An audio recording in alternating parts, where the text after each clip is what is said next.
Hello again. One often hears left-wing academics being disparaging about research or writing about racism which disagrees with their own prejudices. In this book, for instance, by Professor Steve Jones, a geneticist, he says that much of the work on inherited differences in intellect between races is contemptible. Of course, the question is not, or rather it should not be, whether the work is contemptible, but rather whether it is accurate and correct. If I said that much of the work on quantum physics or biology is contemptible, people would give me a very odd look. But where differences in ethnicity are concerned, one can get away with such nonsense without anybody batting an eyelid. My own view is that much of the work on racism by academics is dishonest and inaccurate. But hey, don't take my word for this. I'll give you a few examples from a book which I bought yesterday and which has been recently revised and updated. Here we are. Needless to say, in the wake of the Black Lives Matter disturbances last summer. The book at which I am looking is called Racism, A Very Short Introduction, and it's published by Oxford University Press. Respectably enough work, one might think.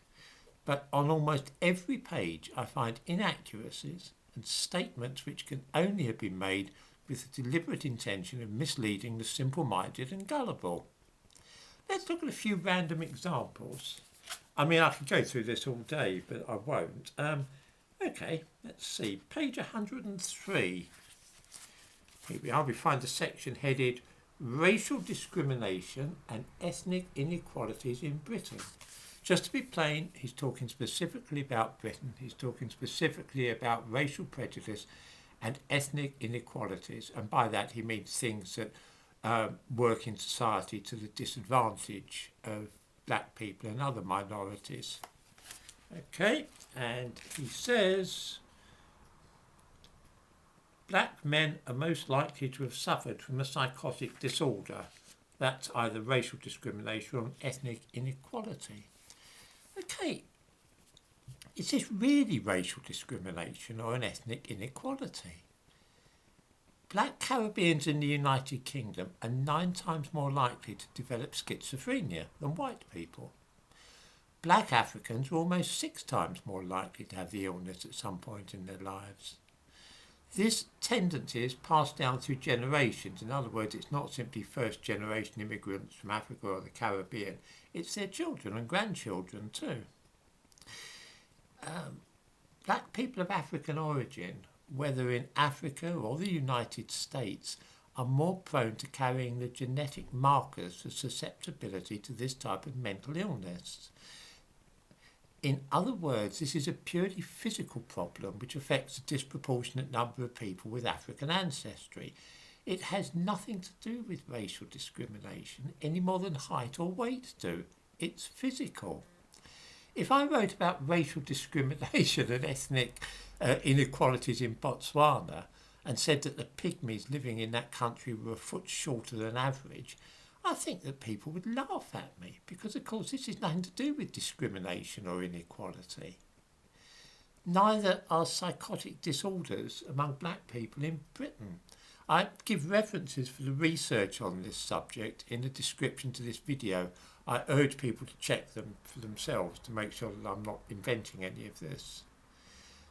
Then there's very tricksy use of sleight of hand, where instead of talking about black people, the author switches over seamlessly to BAME, which is black, Asian and minority ethnic people, and hopes that we won't notice a change. On page 104, he says that BAME students are least likely to be studying at the more prestigious Russell Group universities, and more likely to get lower class degrees and less likely to be employed 6 months after graduating. A good try, but this is a classic example of bait and switch. Some minority groups are indeed less likely to be studying at Russell Group universities.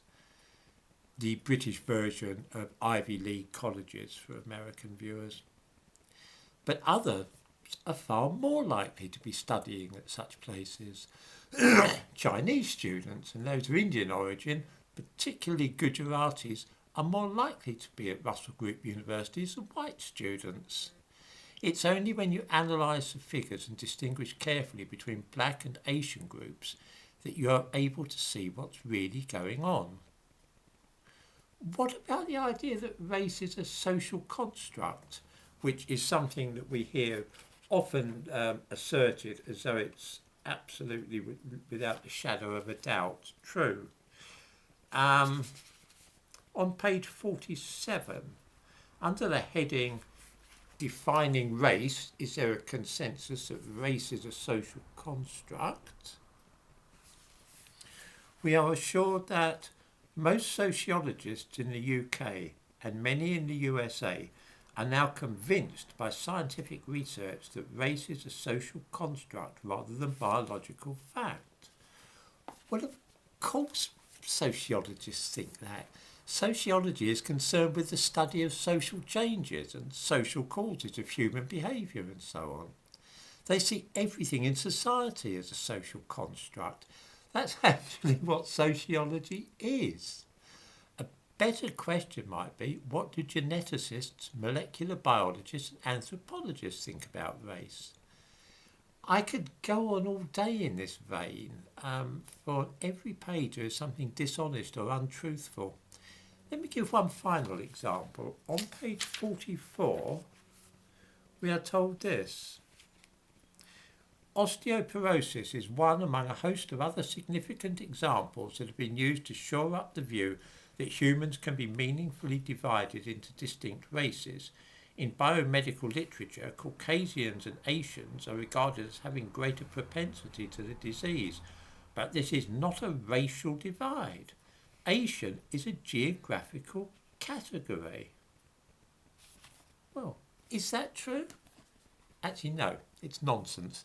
And what's more, I think the author knows it. Chinese people in general have various biological, that's biological, not social or cultural differences to Europeans. Often they can't drink alcohol because a third of people with East Asian heritage are deficient in the enzyme aldehyde dehydrogenase, and it will cause facial flushing and sickness. 90% of those with this ancestry are also lactose intolerant and have difficulty digesting milk. They are consequently at increased risk of developing osteoporosis. There's a connection between the inability to digest lactose and the later onset osteoporosis. Asian is not a geographical description at all, nor has it anything at all to do with culture or nationality. It is a biological fact. Even if a Chinese American is living in New York or London or Dar es Salaam, she is still more at hazard of osteoporosis than her black and white neighbours because of her race. I give a reference to the research into this subject in the description to this video. This book, which is now being marketed, as you can see on the cover, as fully updated.